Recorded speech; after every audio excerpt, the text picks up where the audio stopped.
Ce soir, je vous retrouve, comme vous l'aurez vu dans le titre, pour une FAQ spéciale chant, musique. Enfin bref, on va parler d'une de mes passions.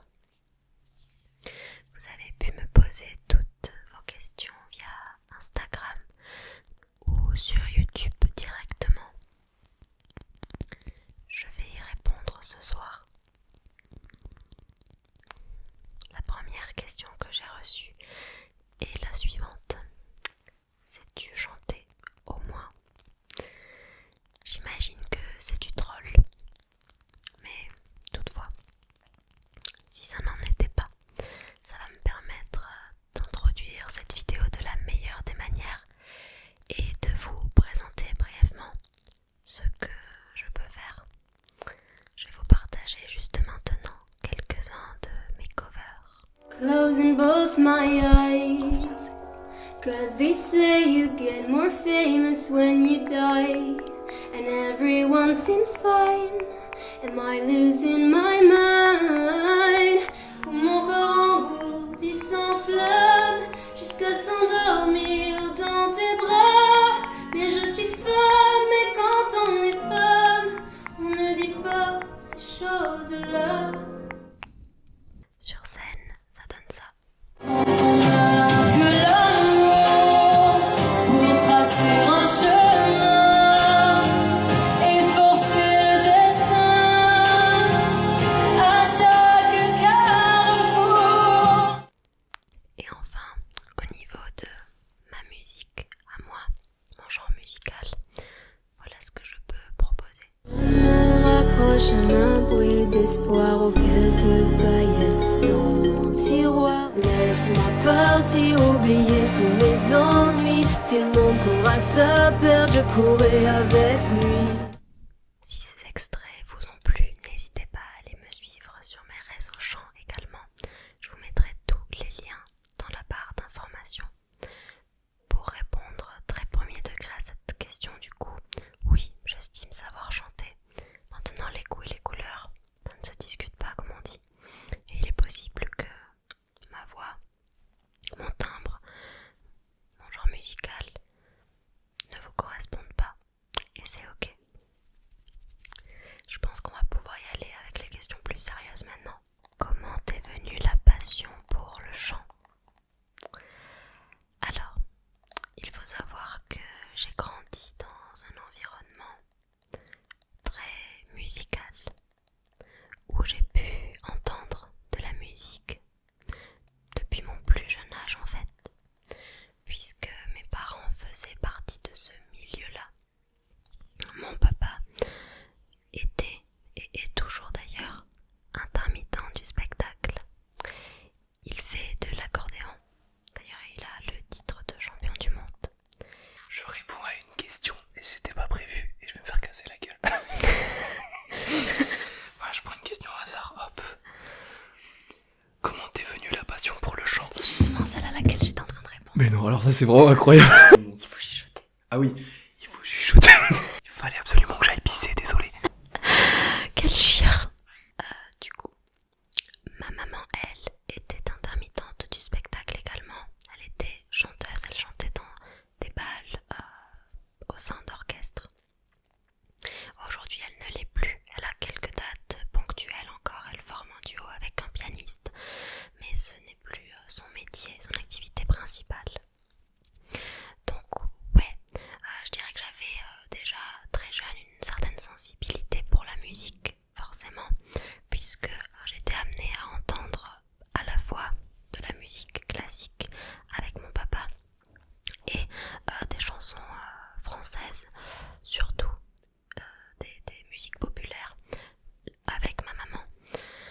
Je pense que ça y a joué en quelque sorte, mais la passion réellement pour le chant, parce que c'est un terme très fort, eh bien c'est arrivé plus tard, je dirais au début de mon adolescence, vers mes 11 ans, quand j'ai découvert un concours de chant qui s'appelait les Disney Channel Talents.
Et ensuite, j'ai d'autres souvenirs liés à la musique qui sont un peu plus récents, on va dire. Déjà, je me rappelle quand j'étais à l'école primaire avoir participé à un spectacle qui était dédié à une institutrice qui partait à la retraite. C'est mes parents d'ailleurs qui avaient mis en place tout un spectacle pour cette institutrice. Et on avait chanté la chanson Ouvrez, ouvrez la cage aux oiseaux, regardez-les s'envoler, c'est beau. La cage aux oiseaux, une chanson de Pierre Perret. Parmi d'autres qu'on avait interprété avec tous les autres élèves. Mais c'était un très beau moment. Et ensuite, je dirais que d'autres souvenirs marquants autour de la musique, ça a été pour moi durant mon adolescence, quand j'ai commencé à regarder des séries télévisées de chant ou des comédies musicales. Je pense à Under Stress, High School Musical, Fame. Ce sont des souvenirs très importants pour moi qui, je pense, m'ont également donné ce goût de la musique, du spectacle plus généralement. Quand as-tu découvert que tu avais un don pour la musique? J'avais envie de rebondir sur cette question parce que du coup, je vous ai dit que ma passion remonte à mes 11-12 ans, on va dire. Mais j'avais envie de réagir au mot don parce que pour moi, effectivement, on peut avoir des prédispositions qui font qu'on va avoir un certain timbre et que notre voix va résonner d'une certaine manière. On peut avoir des cordes vocales qui vont mieux se prêter au chant, on va dire.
Vegas, Demi Lovato.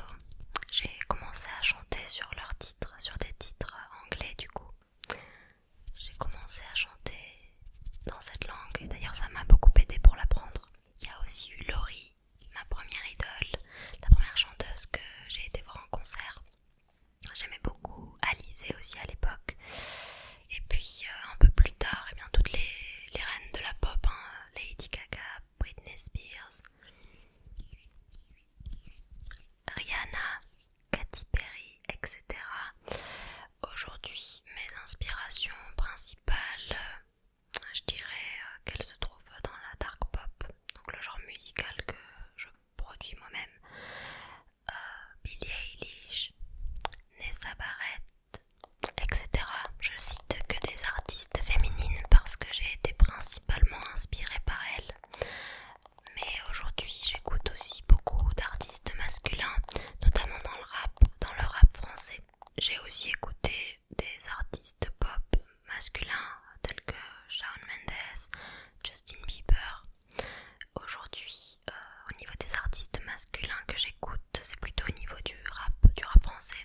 C'est Dune Pavarotti, Lord Esperanza, Luigi Becca, Freds. Enfin voilà, je ne saurais tous et toutes les citer. Ils sont et elles sont beaucoup à m'inspirer. Vous pourrez retrouver certains de ces artistes dans mes playlists Spotify. Je vous mettrai ça dans la barre d'infos aussi. Quelle est ta chanson préférée de Selena Gomez et pour quelle raison? Que ressens-tu en l'écoutant? Alors il faut savoir que Selena Gomez est probablement l'artiste dont j'ai streamé tous les sons. C'est sûr, même je possède ses CD, ses albums, etc. Plus les récents, parce que bon, l'industrie du disque physique, elle est un peu pas terminée, mais bon, elle peine quoi à repartir. Les vinyles commencent à revenir, parce que ce sont de beaux objets, des objets de collection. Il y a cette hype, mais bon, les artistes ne font plus autant de ventes physiques qu'autrefois, c'est un fait. Au cours de sa carrière, j'ai aimé énormément de ses titres, mais je dirais que ceux qui m'ont le plus impacté ont été Kill 'Em With Kindness. C'est une chanson que je trouve d'une bienveillance absolue et qui me fait ressentir beaucoup d'amour en moi, beaucoup de gratitude. Je trouve que c'est un titre qui peut parler à tout le monde et qui est intemporel. C'est un petit peu comme un mantra à se répéter, une façon idéale d'agir qui est difficile à appliquer dans la vie de tous les jours. Tu l'es avec gentillesse, parfois t'as plutôt envie de les tuer tout court, mais bon, dans l'idée, j'aime beaucoup cette chanson. Il y a aussi Who Says. C'est une chanson qui prône la confiance en soi, le fait de s'accepter tel que l'on est, avec ses défauts, ses qualités, d'être fier de la personne qu'on représente. Et je la trouve super importante cette chanson, j'adore l'écouter encore aujourd'hui pour me donner un boost de confiance quand je me prépare par exemple le matin. Il y a aussi Come and Get It, parce que pour moi c'est vraiment un bop ce titre, il sonne tellement bien encore aujourd'hui. Love You Like a Love Song, très belle chanson d'amour. The Heart Wants What It Wants, petite pépite. Et allez, je vais citer un titre de son premier album avec The Scene, quand elle était encore associée à ce groupe. Je dirais More, Naturally aussi. Je fais l'ancienne un peu, l'ancienne Selena Thor, j'ai le droit ou pas?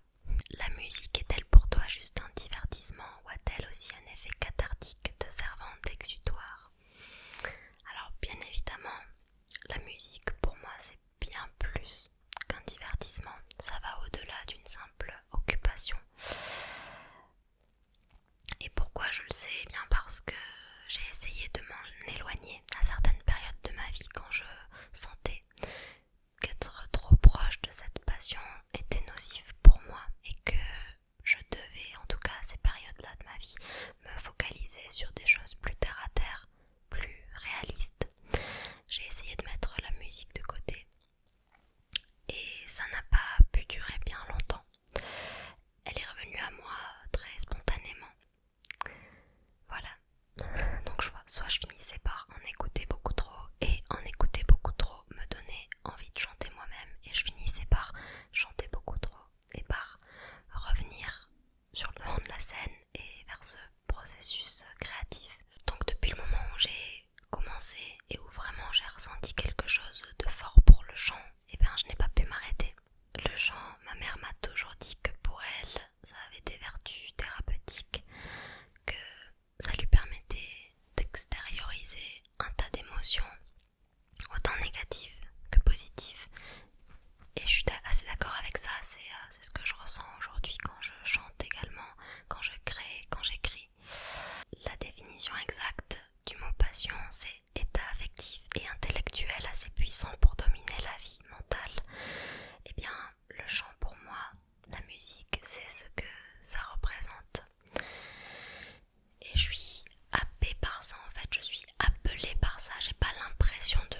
choisir ma passion, mais j'ai oui parfois la sensation qu'elle me domine, qu'elle est plus forte que tout. Il y a des fois où elle m'a fait du bien et où elle m'a permis de mettre des mots sur mon vécu, sur des expériences traumatisantes. Et puis il y a d'autres fois où elle m'a fait aussi beaucoup de mal, m'a fait espérer des choses, m'a fait miroiter un avenir que je n'aurais peut-être jamais. Aujourd'hui, j'ai fini par l'accepter et j'ai une relation beaucoup plus saine à cette passion. Aujourd'hui, j'arrive à prendre du plaisir à chanter et à le faire avant tout pour moi, pour ce que ça m'apporte. Et je dirais que pendant un moment, ça a été aussi le seul lien que j'avais avec les gens. Et je crois que j'avais cette volonté de me connecter à des personnes qui aimaient les mêmes choses que moi. J'étais très jeune quand j'ai posté mon premier cover sur YouTube, c'était en 2010. Ouais, je crois que j'avais envie d'être vue aussi, d'être perçue par les autres. Et ça a été ma manière à moi de l'être. Parce que j'étais une fille très timide, très effacée. Et en fait, quand je prenais le micro et que je chantais, ça me donnait de la consistance, ça me donnait de l'importance. J'étais plus Marie-Zoé, la fille insipide et timide. J'étais Marie-Zoé, la chanteuse, la fille qui sait chanter, la fille qui poste des vidéos sur internet et qui ose le faire au moins, même si parfois on trouve ça nul. Je crois que j'aimais ça, j'aimais l'image que ça me donnait aussi. As-tu déjà fait des petites scènes, festivals, fêtes de la musique en tant que chanteuse? Oui, j'ai pu faire quelques scènes, notamment pour l'inauguration d'une radio par exemple, la fois où j'ai été soliste au Zénith de Pau avec la chorale du collège, la fois où je suis passée à la télévision carrément pour l'émission Together, tous avec moi. Ensuite, il y a eu d'autres petits concours, Radio Crochet, j'en compte 2 ou 3 là, de spectacles aussi organisés avec ma maman. Les 2 c'était pour récolter des fonds, un pour le Téléthon et un autre c'était pour les personnes âgées, il me semble, qui manquaient de moyens. Enfin ouais, je pense que j'ai pu faire une quinzaine de scènes, c'est pas énorme.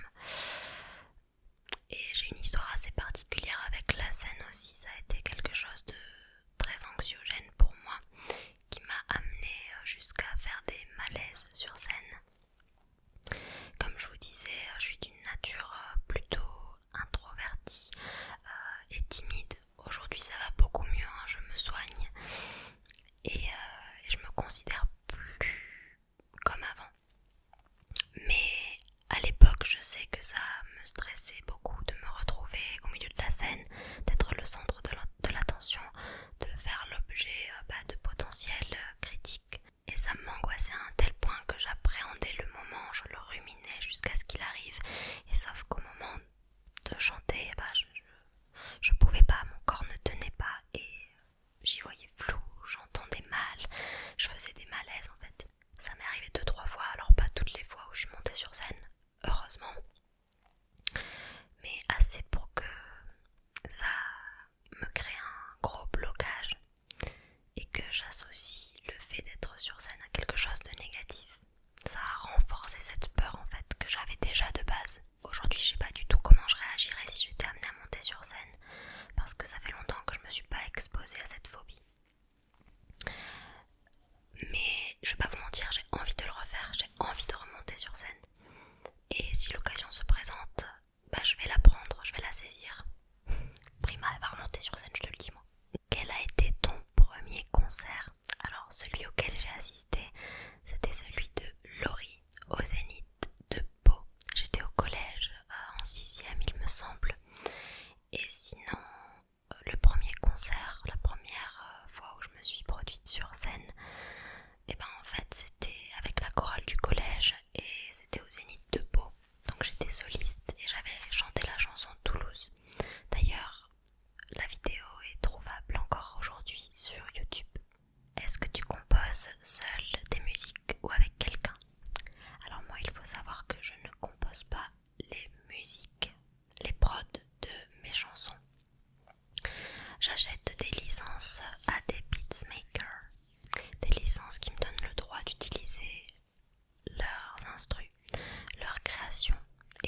composer la mienne par-dessus. Donc d'écrire mes paroles et d'inventer une top line. La top line, qu'est-ce que c'est? C'est la mélodie des mots que je chante, qui s'éloigne de l'instru de base, hein, plus ou moins parfois. Mais sinon oui, j'écris mes chansons toute seule. Au début j'écrivais en anglais et là ça fait quelque temps que j'écris exclusivement en français. J'écris toute seule et je compose mes top lines toute seule aussi. Sinon j'ai déjà composé une petite chanson avec mon clavier. Mais ça remonte et ça fait un bail que je l'ai pas touché, ce clavier d'ailleurs. Ça va nous permettre de répondre à la question: joues-tu d'un instrument de musique? Alors je me qualifierais pas de musicienne parce que j'ai déjà tenté de commencer la guitare, le piano. Le piano j'avais essayé une première fois au collège. Je faisais partie d'une classe musicale, c'était une option qui était disponible dans mon collège. J'avais essayé le piano. Ça ne m'avait pas plu parce qu'à ce moment-là, j'avais pas la passion pour le chant, donc je voyais pas l'utilité de faire du piano. En fait, ça aurait pu être intéressant pour moi si j'avais compris que je pouvais m'accompagner au piano. À ce moment-là, je le voyais pas comme ça, mais juste comme une heure super chiante toutes les semaines. Et d'ailleurs, la fois où je m'étais pas cassé le coude, mais blessée au coude, j'étais contente parce que ça allait m'éviter un cours de piano. Alors qu'il y en a qui rêvent d'en faire, hein. Mais c'était vraiment pas mon truc. Je pense qu'on peut pas forcer les gens à faire quelque chose de toute façon. Si on aime, on s'y met. Enfin, moi en tout cas, je sais que je suis comme ça. Si j'aime, je m'y mets à 100%, je me donne corps et âme. Et par contre, si ça m'intéresse pas, ça va être compliqué. Et du coup, après, j'ai réessayé un petit peu la guitare. Et ouais, pendant 2-3 mois, j'étais investie. Puis après, j'ai abandonné. En fait, c'est pas ce qui me plaît le plus. Moi, ce que j'aime, c'est réellement écrire des chansons, chanter, créer des top lines, faire des visuels, imaginer des univers pour mes projets. Mais jouer d'un instrument, c'est pas ce qui me fait le plus kiffer. Donc là, je le regarde parce qu'il est là. Il y a mon clavier que j'utilise de temps en temps pour m'accompagner avec quelques accords de manière vraiment très très sobre, hein. Ça m'arrive de l'utiliser de temps en temps. Et j'ai d'ailleurs, comme je l'ai dit dans la question précédente, composé 2 chansons inventé une suite d'accords qui se prêtait bien à la top line que je chantais. Et du coup voilà, le piano, là mon clavier, je dirais que c'est l'instrument qui me plaît le plus de tous les instruments. Mais je suis pas une as non plus quoi. Je suis pas la reine du piano. Je suis pas Mozart. Non, certainement pas. Maintenant je trouve ça très beau et je respecte les gens qui font de la musique, qui jouent d'un instrument et qui le maîtrisent à la perfection, comme mon père par exemple, parce que je sais que c'est énormément d'années de sacrifice. C'est très très dur de maîtriser un instrument. Pourquoi il n'y a pas des musiques sur YouTube ni de clips? Alors fake news, parce qu'il y a mes musiques sur YouTube et il y a des clips aussi sur la chaîne Prima que tu pourras retrouver où ça dans la barre d'infos. Vu que tu n'as pas l'air d'avoir de tabou sur l'argent, combien ça t'en rapporte? Ah là là, la fameuse question et le fantasme des gens autour de l'argent que peut gagner un artiste. Il y a des artistes qui gagnent très bien leur vie avec leur musique. Quand on est en indé et qu'on fait aussi peu d'écoute, mon son le plus écouté sur Spotify c'est Partir et il a atteint les 5500 écoutes récemment là. Et bien à ce stade là, le butin est maigre, je peux vous le dire. Il me semble qu'on gagne quelque chose comme 3 centimes par stream sur Spotify et Deezer, ce qui est très très peu. Ces plateformes en fait elles prennent la plus grosse partie de ce qui devrait nous revenir, hein. Mais bon, c'est comme ça. Faudrait que ça change, faudrait que ça évolue. l'instant en tout cas les artistes sont très très mal rémunérés sur ces plateformes d'écoute. Depuis que j'ai commencé à poster mes propres musiques sur les plateformes de streaming musical, j'en ai donc 11 il me semble disponibles, et bien j'ai gagné en tout et pour tout 174 $. C'est calculé en dollars, en euros ça fait un petit peu moins du coup. Donc non, je ne fais pas de la musique que pour l'argent. Après, à ces revenus-là peuvent s'ajouter des revenus publicitaires si par exemple on alimente nos réseaux sociaux. Moi je suis pas monétisée sur mon TikTok Chant parce que j'ai pas encore les 10 000 abonnés. Et sur la chaîne YouTube, comme la plupart des vidéos qui sont postées sont des covers, eh bien je ne détiens pas les droits dessus, donc je touche soit rien du tout, soit très peu, soit 3 cacahuètes quoi. Donc ouais, très compliqué de vivre du chant si on est présent que sur les réseaux en tout cas. Après on peut toujours avoir le statut intermittent et se produire sur scène, mais là c'est pareil, hein. Faut quand même cumuler 42 dates à l'année il me semble pour pouvoir avoir le statut. C'est pas ce qui m'intéresse le plus pour l'instant, donc on fait pas de musique sans être passionné parce que ça me coûte bien plus d'argent que ça ne m'en rapporte. Déjà il y a tout le matériel nécessaire à acheter pour s'enregistrer. J'ai un très bon micro que j'ai payé en plusieurs fois. J'ai une carte son, j'ai un ordinateur portable, j'ai un filtre anti-pop, un pied, j'ai un casque.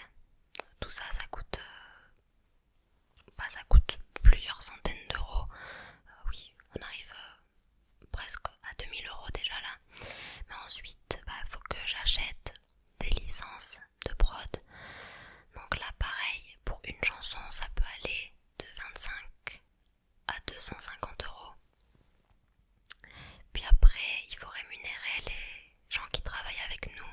Moi, on fait le mixage de ma voix et le mastering. Donc il faut que je rémunère l'ingé son. Pour une chanson, ça peut aller, je vous donne des fourchettes très très larges, hein. Ça peut aller, on va dire, de 30 € à 250 € à peu près. Et puis après, il y a toute la partie visuelle qu'il faut travailler. Donc il faut un petit peu de matos pour faire des photos, des vidéos, ou bien être capable de rémunérer un ou une professionnelle. Parfois on fait appel à des graphistes aussi pour nos pochettes. Et ensuite il y a tout ce qui est promo, publicité, donc on peut payer pour être recommandé aux gens. Et voilà, essayer de toucher un maximum de personnes avec notre musique.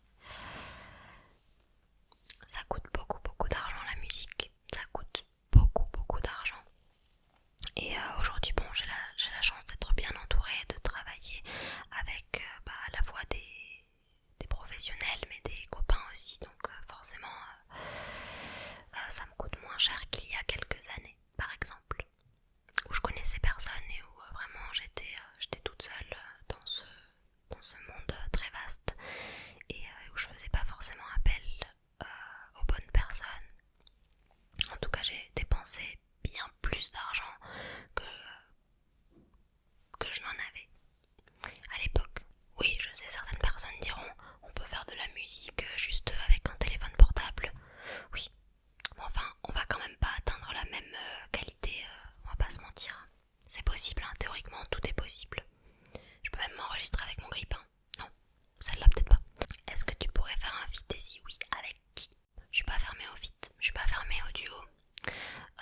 C'est vrai qu'en ce moment je suis hyper focalisée sur mon projet personnel de paix qui normalement sortira courant mai, donc tenez-vous prêts et prêtes, ça arrive. Donc ouais, j'ai très peu de temps, très peu d'espace pour réfléchir à des projets en duo. J'en ai déjà fait un avec Casey notamment. J'ai déjà travaillé avec Joy Fox aussi, avec Clément. Et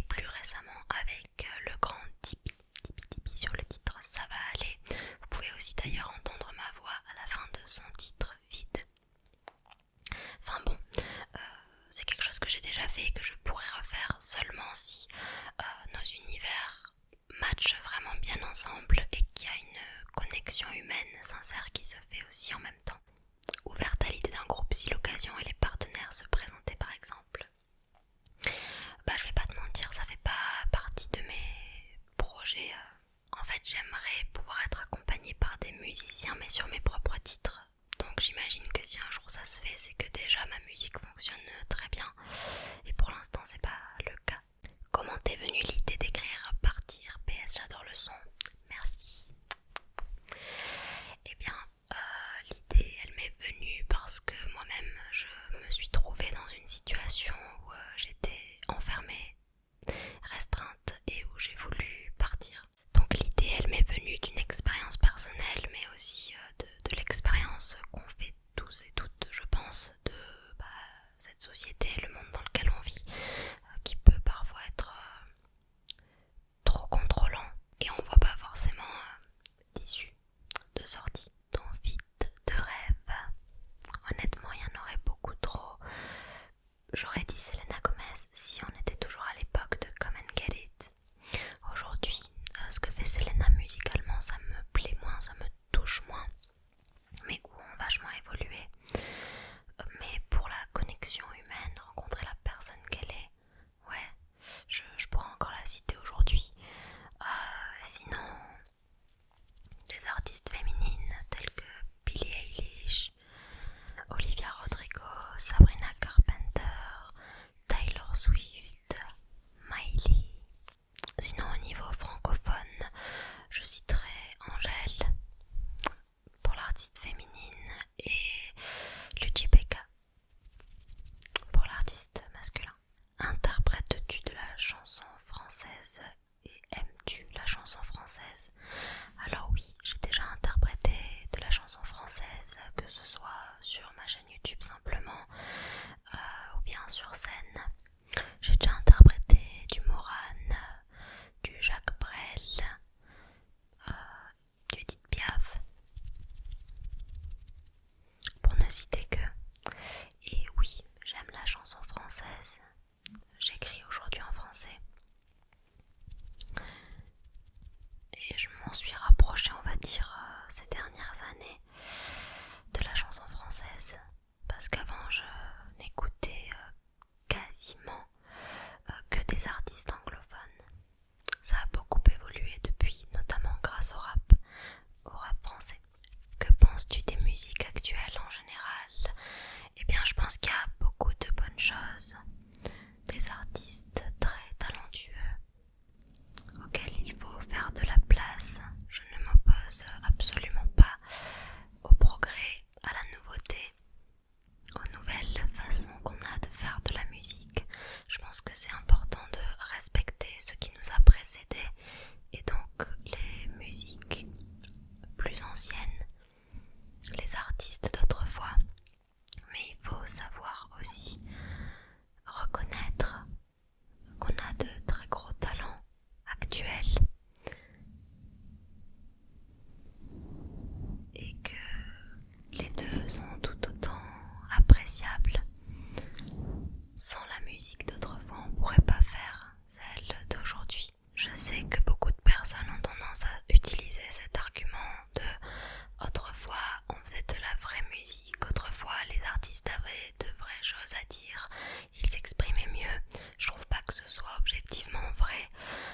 Y a toujours eu de la pop et des chansons qui étaient faites pour parler à tout le monde, qui donc étaient très simples. C'est encore le cas aujourd'hui, ça existe toujours. Mais au niveau de la richesse des textes, on n'a rien perdu. Je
musique c'est beau, c'est fait pour être partagé. Il y a ceux qui en font, il y a ceux qui en écoutent, ceux qui font les deux, et puis il y a ceux qui la critiquent ou critiquent ce qui se fait de nouveau. J'ai envie de leur dire à ces gens, essayez de faire mieux et proposez-nous donc quelque chose pour faire perdurer la bonne musique au sens où vous l'entendez. Pourquoi tu chantes ce style de musique en particulier? Alors pour rappel, je fais de la dark pop. C'est de la pop qui utilise les codes de la pop, mais qui en inclut d'autres. Donc on peut dire que c'est de la pop un peu alternative, qui parle en général de sujets beaucoup plus sombres, moins joyeux.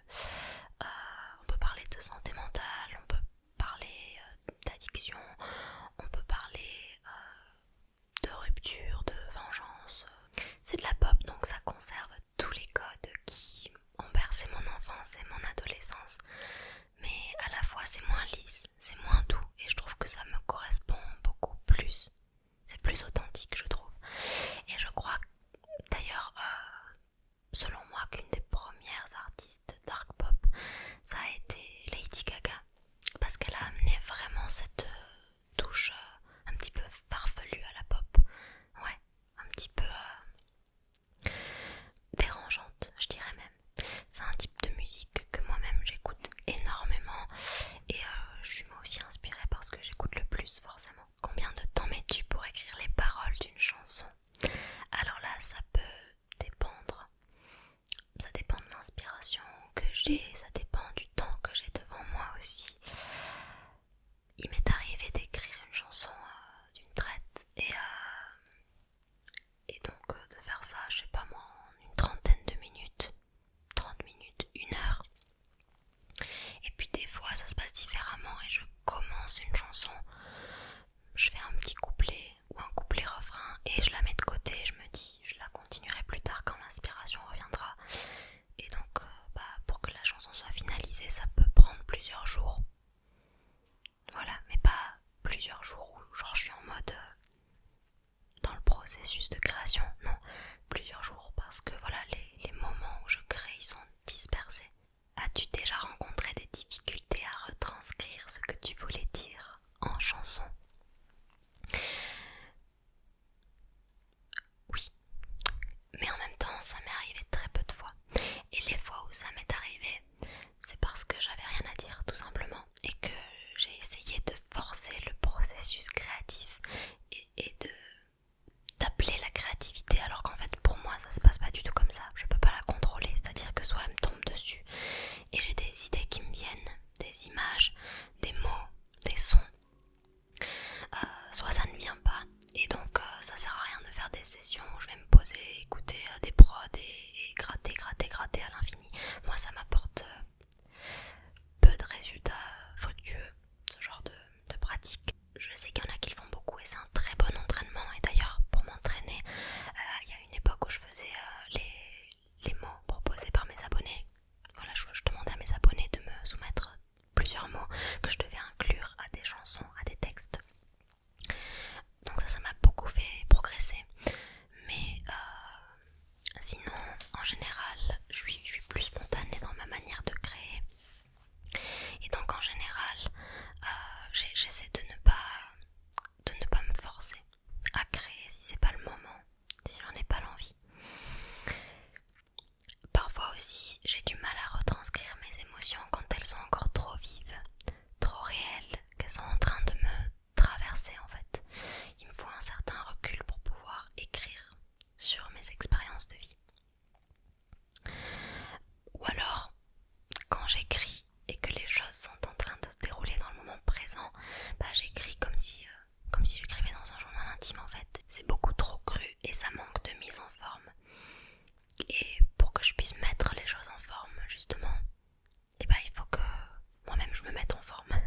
c'est vraiment extrêmement personnel. Et ça parle d'amour quoi. C'est un langage universel comme l'est la musique. Donc j'espère que ça touchera d'autant plus de personnes. Ta chanson préférée à chanter et à écouter? À chanter là, il y en a 3 qui me viennent à l'esprit. Il y a Zombie de The Cranberries que j'ai interprété à de nombreuses reprises pour des concours, des scènes sur internet. Plein de fois je l'ai interprété cette chanson et je l'adore, je l'aime beaucoup. Je trouve qu'elle va bien à mon timbre de voix. Il y a aussi la chanson Radioactive d'Imagine Dragons, Someone You Loved attendez j'ai oublié le nom de l'artiste, de Lewis Capaldi, et allez une dernière, Sorry de Halsey. Voilà. À écouter, oh il y en a tellement.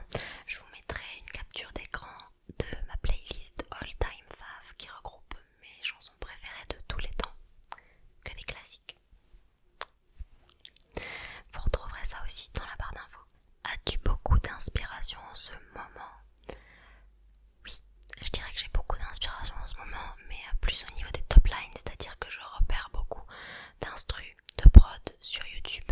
Je les écoute et de suite, j'ai une mélodie qui me vient, qui colle parfaitement à l'instru, et donc je l'enregistre avec mon petit dictaphone. Donc ouais, j'ai de l'inspi à ce niveau-là. Et sinon au niveau de l'écriture, un petit peu moins, comme je travaille sur la sortie de mon EP, bah voilà, ça implique que j'ai déjà écrit 4 chansons là en un espace de temps assez court, et 2-3 autres qui sont en cours d'écriture mais sur lesquelles je reviens de temps à autre. Puis après j'ai aussi un autre projet qui dort dans mes notes. Celui-ci il a été écrit il y a presque 2 ans finalement. J'ai de quoi faire, j'ai de quoi tenir longtemps, donc je crains pas la panne d'inspiration. Mais là en ce moment j'ai pas spécialement quelque chose à dire ou à extérioriser. On te dit nous sortir un album un jour. Alors, ce qu'il y a de différent avec l'album par rapport à l'EP, c'est que ça comporte beaucoup plus de titres. Et un tel projet, c'est extrêmement compliqué à mettre en place quand on est une artiste indépendante. Parce que ça prend du temps. Mais aussi que ça implique de s'éloigner un peu des réseaux pendant un certain temps. Tellement ça prend de temps et de travail. Ça demande aussi beaucoup d'argent, évidemment. C'est pas toujours possible de travailler sur un aussi gros projet en indépendant en tout cas. Ça vaudrait pas le coup en fait à mon niveau de sortir un album. J'ai des choses à dire, j'ai des choses à raconter. Mais c'est pas nécessaire pour moi de les dire avec autant de titres. Stratégiquement aussi, c'est une mauvaise idée pour un artiste indépendant de sortir ses projets sous forme d'EP ou d'album. C'est mieux en fait de sortir des singles individuellement et de pouvoir bien travailler la promo sur chaque single. Parce qu'en général quand on fait la promotion d'un gros projet qui contient énormément de titres, il va falloir se focaliser que sur 2-3 titres qui sortent du lot et les autres vont un petit peu passer à la trappe. C'est dommage parce que parfois dans un album il n'y a pas seulement 2-3 titres qui valent le coup, qui valent le temps passé à les écouter. Donc ouais, j'ai pas envie que certaines de mes musiques se perdent parmi un trop gros projet. Mon premier EP ça a été Deadly. Aujourd'hui il commence à se faire vieux, dans le sens où je pense que j'ai beaucoup évolué musicalement et personnellement depuis. Le prochain sera très différent. Mais ça me convient de faire les choses comme ça, soit sortir des singles, soit des petits EP comme ça. As-tu déjà pensé à faire The Voice ou une autre émission de chant? Ça c'est la question qui revient le plus souvent quand on fait de la musique et qu'on poste ce qu'on fait sur les réseaux. En général, les gens nous demandent ça.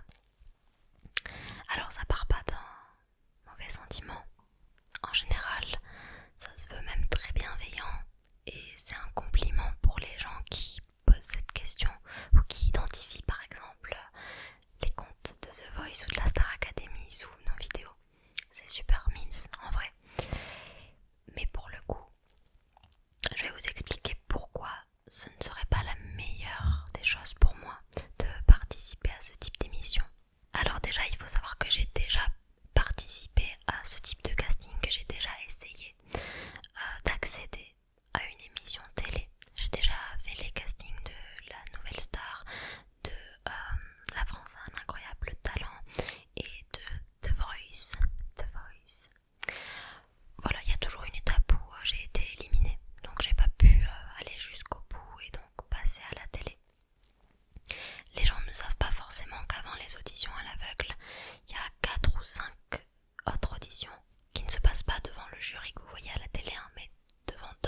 professionnel de la musique.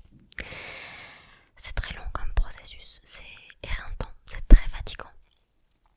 C'est beaucoup d'espoir et souvent beaucoup de déception parce que c'est une faible partie des participants qui finissent à la télé en fait.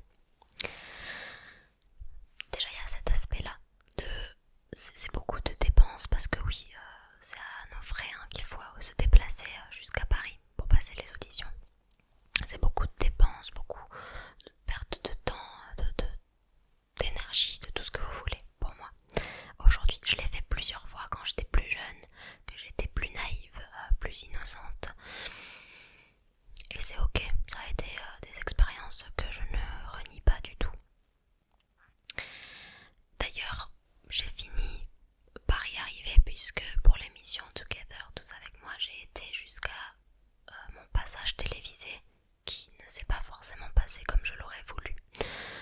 Puisque déjà, je n'ai pas eu le choix que d'interpréter la chanson qu'on m'avait attribuée, à savoir Donne-moi le temps de Jennifer, qui est une très belle chanson, soit, mais c'est pas celle que j'aurais choisi d'interpréter.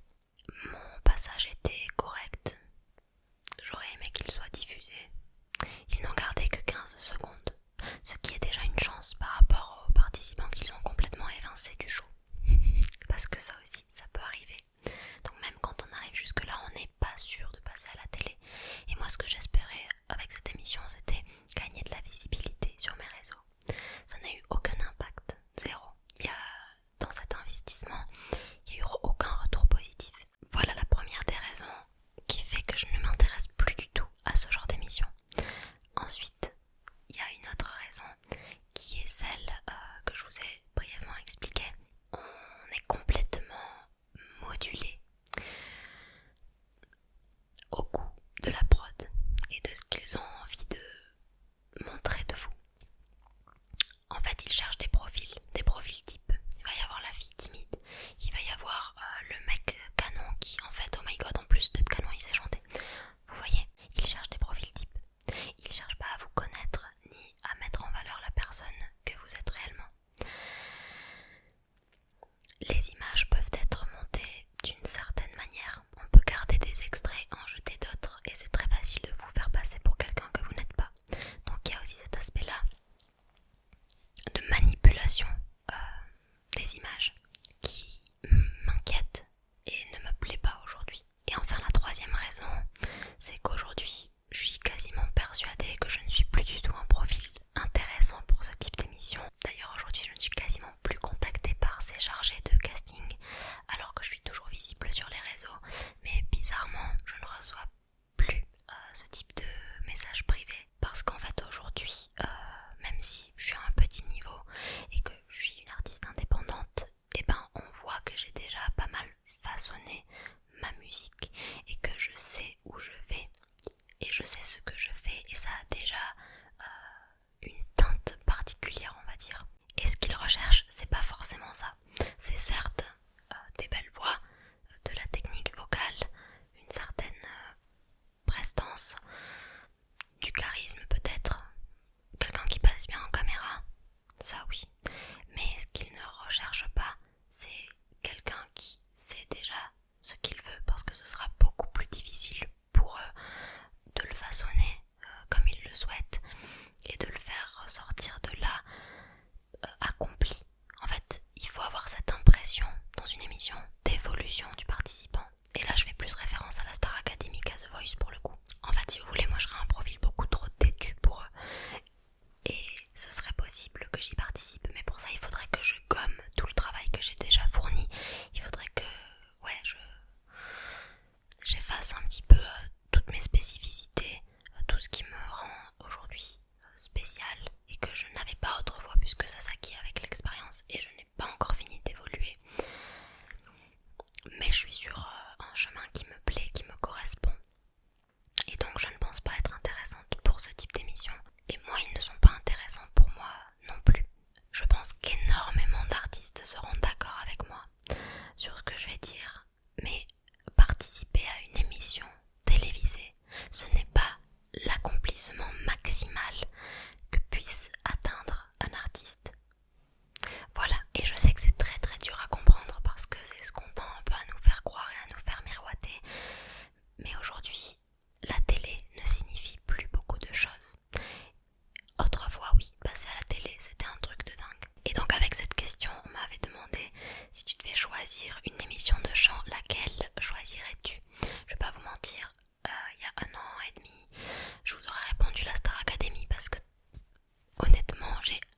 adorer le retour de la Star Academy. Je trouve qu'ils ont vraiment bien réussi à redonner vie à ce concept. Et ça faisait pas trop émission de télé-réalité. Ce qui me plaît aussi, c'est le fait qu'ils forment des artistes sur plusieurs facettes, sur plusieurs aspects. Donc en chant, en danse, en expression scénique, en théâtre, je trouve ça génial. Donc ouais, si je devais choisir, ce serait celle-là, mais je ne m'inscrirais pas ou plus à des émissions de télé. On peut toujours changer d'avis, As-tu par le passé ou récemment recherché des labels indépendants pour te produire ou te financer? C'est une question très très très intéressante et là encore je vais avoir pas mal de choses à expliquer que vous connaissez déjà peut-être, hein. C'est pas grave, c'est pour ceux qui ne sont vraiment pas familiers avec le domaine de la musique, ce monde-là, comment ça fonctionne et tout ça. Je prétends pas tout savoir non plus, mais j'ai quand même pu bien me renseigner durant toutes ces années. Alors aujourd'hui, qu'est-ce qu'un label pourrait m'apporter concrètement? Eh ben on va pas se mentir, c'est à la fois de l'argent et des contacts.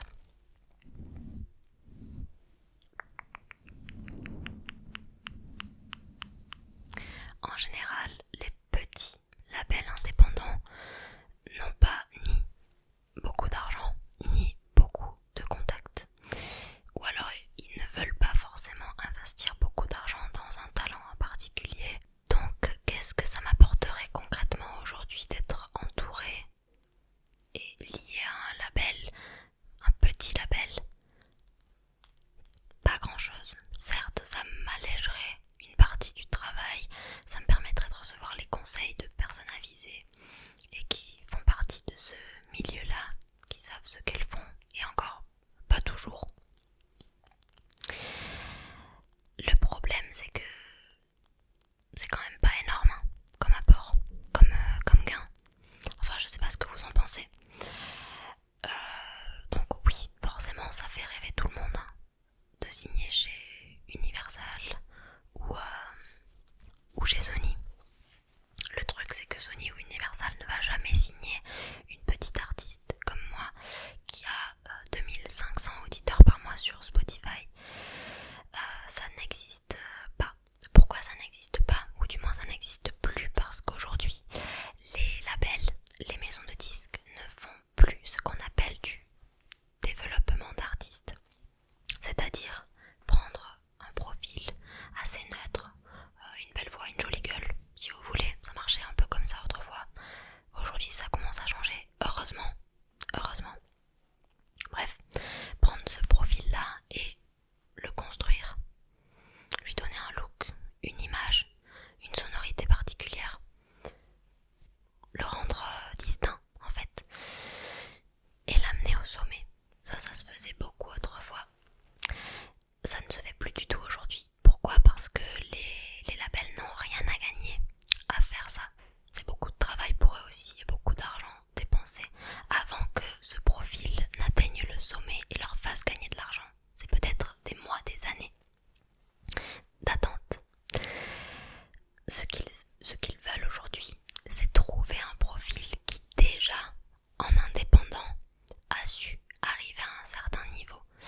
plus c'est hyper sympa, que je connais depuis le collège. Enfin bref, c'est génial en fait de pouvoir travailler dans ces conditions-là. C'est juste le rêve.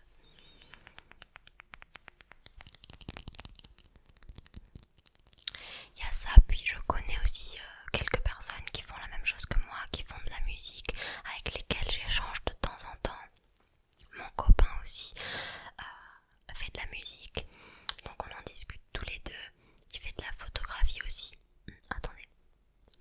Donc c'est lui qui m'aide maintenant pour mes pochettes, pour l'aspect visuel de ma musique.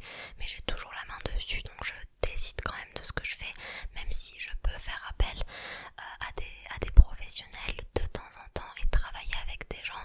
D'ailleurs pour la cover de Ça va aller, eh bien c'est l'un d'entre vous qui a travaillé dessus. J'ai fait appel à un graphiste et j'en suis hyper contente.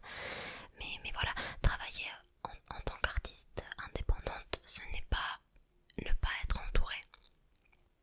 C'est en fait garder toutes ces libertés et garder tous les gains de notre musique, même s'ils sont faibles, pour l'instant pour ma part. Mais pouvoir de temps à autre collaborer avec des gens, faire des rencontres, échanger, etc.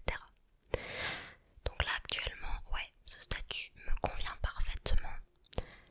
En tout cas, je crois pas que de moi-même j'irai démarcher des labels. Si des labels venaient à moi, bah en fait ça dépend ce qu'ils font, ce qu'ils ont à me proposer, le type de contrat qu'ils envisagent.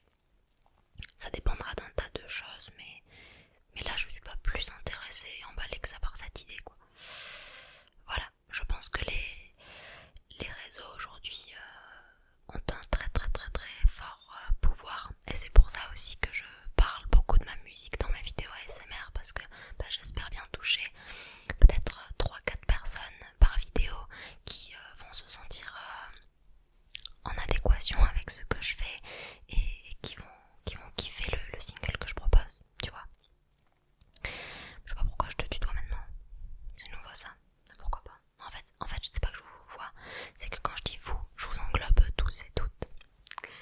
Mais sinon on est à l'aise ici, hein. Ouh, j'ai mal au dos, je vais pas vous mentir, ça fait très exactement 1h50 que je suis en train de parler. Cette FAQ va être très longue, mais je vous l'avais promis. Voilà, je vous avais dit que je ferais une FAQ dédiée au chant, à la musique, parce que je reçois régulièrement des questions sur ça. Et je crois d'ailleurs qu'une bonne partie d'entre vous sont aussi dans la musique ou font quelque chose qui est lié à la musique. Je trouve ça super fun et très cool. En tout cas, j'ai des idées de vidéos pour le futur. Vous inquiétez même pas, on est là. N'hésitez pas à aller me suivre sur Insta, parce que c'est là-bas que vous êtes informés en premier de tout ce qui va se passer sur la chaîne, que je vous partage des petites exclus, des petits coulisses, tout ça. J'ai chaud. Je suis très contente d'avoir terminé le tournage de cette vidéo. Ça m'a fait énormément plaisir de parler de tout ça avec vous. J'espère que ça aura pu vous intéresser, que ce soit par curiosité ou parce que vous-même vous comptez vous lancer dans la musique. J'espère que vous aurez appris quelque chose ou que vous vous serez endormi. C'est tout pour moi. La prochaine FAQ de ce style concernera la création de contenu, mon métier.